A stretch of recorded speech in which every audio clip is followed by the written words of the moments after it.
So I first met Caleb when I went to one of his talks, and he was giving a talk and a bit of a meditation to experience the quantum field. And as soon as we did the meditation, I heard the words "step into your power," and I was like, "Oh, here we go again." You know, I've heard this before. Step into your power. Nice idea in theory, but then I experienced embodying what it feels like to step into your power, and it was completely different to learning how to be assertive, to sort of, you know, learning what's the ins and outs are of how to step into your power in a very, you know, mental kind of cognitive way. This was embodiment. And what happened was, as I experienced the difference and I experienced what it was like to embody that sense of power, I felt this expansion. I felt how large I could be. I felt like, yeah, there's loads of me not being used here. And there was this sense of expansion. That's the biggest, the best way to describe it. It got me really curious. And really, I think that sense of expansion, that is our power. So that was a feeling of that's my power, not you have to learn to assert yourself. You've got to say no and things like that, because it was embodied. So then I went to Caleb and he gave me a full series of the Coherent Healing that he does. And it was absolutely amazing. I would say the main thing was that theme of continued of stepping into my power, but my tolerance level dropped like a stone. Like, I really saw where I'd been far too tolerant of too much BS for too long. And, you know, my mentor used to always say that when your tolerance level comes down, it's because your confidence is coming up. So although I wouldn't at that time describe myself as more confident, I certainly wasn't tolerating what I had been, that had been kind of keeping me out of claiming that power that was waiting for me to claim. The sessions themselves are all about embodiment. It's about embodying, not concepts. He's not interested in long stories and concepts and explanations. And so more and more and more as time went on, I found myself less tolerant.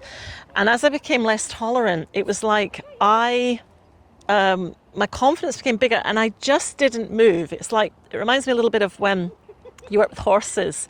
And when you're working with a horse, you want to see if you can get them to move their feet so that they are being cooperative, you know.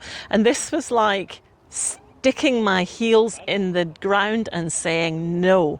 And it was embodying that no. It wasn't a cognitive learning the techniques of how to say no.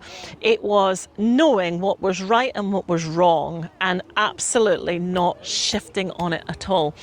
And that was empowering to me. The other thing that happened was my fear just dropped away. And as I felt more and more safe, I was more and more able to embrace my more powerful side. And as the fear dropped away, there was less and less people pleasing and less tolerating and more just claiming my space. Here I am, and being willing to take the consequences of whatever that meant. So if that meant people not liking me, so be it. I wasn't going to pretzel myself anymore to get people to like me. I wasn't going to keep on the way I had been. And I think the thing was with Caleb's work that was very different is that I definitely integrated the experience that I had been through in a very new way, because it helped me to see how I had got into the situation I had got into, so that I wouldn't get in that situation again. There is no way that the people who did what they did to me are ever going to get away with treating me like that ever again. And I taking responsibility for my part in that, and that doesn't mean that they don't have to take responsibility for their part, but as I take responsibility for my part in that, then I recognise that trying to please people was not working for me. It wasn't pleasing them, it wasn't pleasing me, it wasn't pleasing anybody. So why am I wasting so much energy on that when I could be stepping into my power, stepping into my authentic self and doing what I'm here to do, which is certainly not to be trying to please every Tom, Dick and Harry round about me.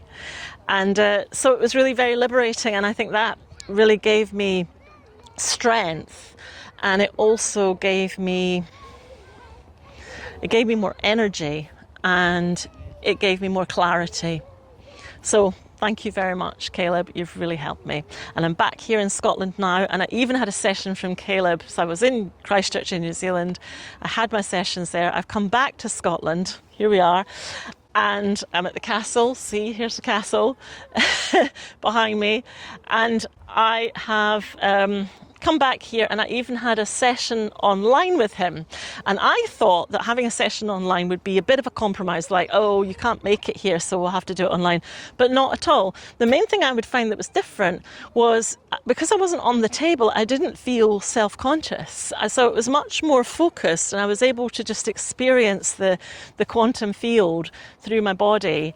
And yeah, it certainly worked online just as effectively as it does offline. So that's really exciting, because it means that wherever I go, I can book a session with Caleb.